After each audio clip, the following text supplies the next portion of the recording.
Hey guys, Tyler Ansman here with Tyler Ansman Performance. So today we're going to kind of review a topic in more specific terms that we've talked about before. So we've talked about deloads from throwing before, but we're going to talk about why would you deload from throwing at this time of year as we're preparing for a season, right? So for pretty much everybody, we're into high intensity throwing cycles at this point, or we're getting very close to being in them because we're prepping for the spring season in high school and college, or we're prepping for spring training in professional baseball. All right, so at this point, we're starting to get really into what we're doing as we prepare more specifically for that time.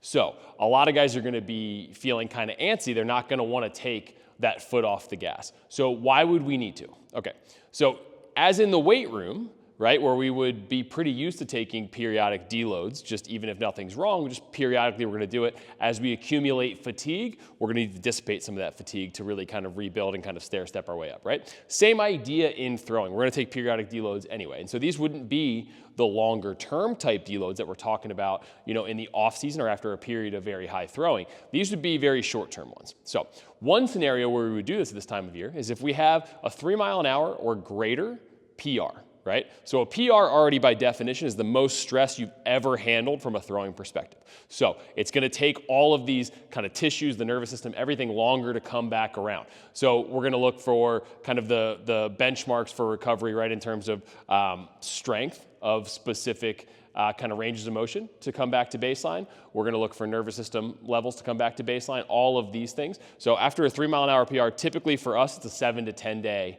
deload period. And this is a pretty mild deload, really not backing off by that much. Just guys are not going to push the envelope in terms of, turning it up to 11 for a testing type day. All right. The second reason we might deload is illness, right? So when we're going through kind of the cold, flu, whatever it might be, what's going to happen is we have these inflammatory processes going on in the body to kind of fight whatever kind of infection, virus, whatever we have, all right? While that's happening, there is some joint distress that's also happening. So we may have kind of joint-related symptoms where it makes them uncomfortable. So that would be one reason we wouldn't want to push the envelope anyway.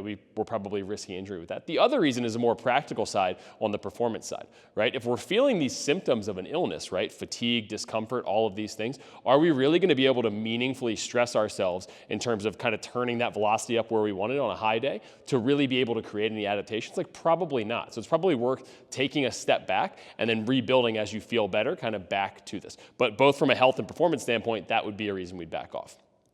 The third reason would be a period of high stress, right? So if we think about guys coming, we're beyond finals at this point now, but guys coming off of finals, maybe they're taking a winter semester, maybe there's some other period of high stress in their life, right? Break up with a girlfriend, any number of things, right? The personal stuff does affect the training side. So we want to keep an eye on that, and that might be another reason to kind of back off, all right?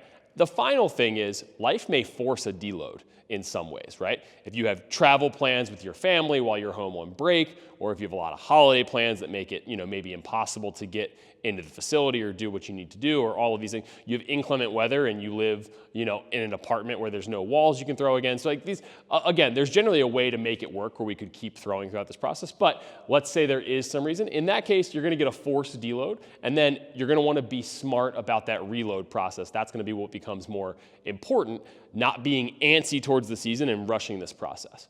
All right. So, I know a lot of guys aren't going to want to deload as we're in this time of year. They want to get ready for the season. They want to throw hard. They want to work on kind of developing a new pitch, whatever it might be.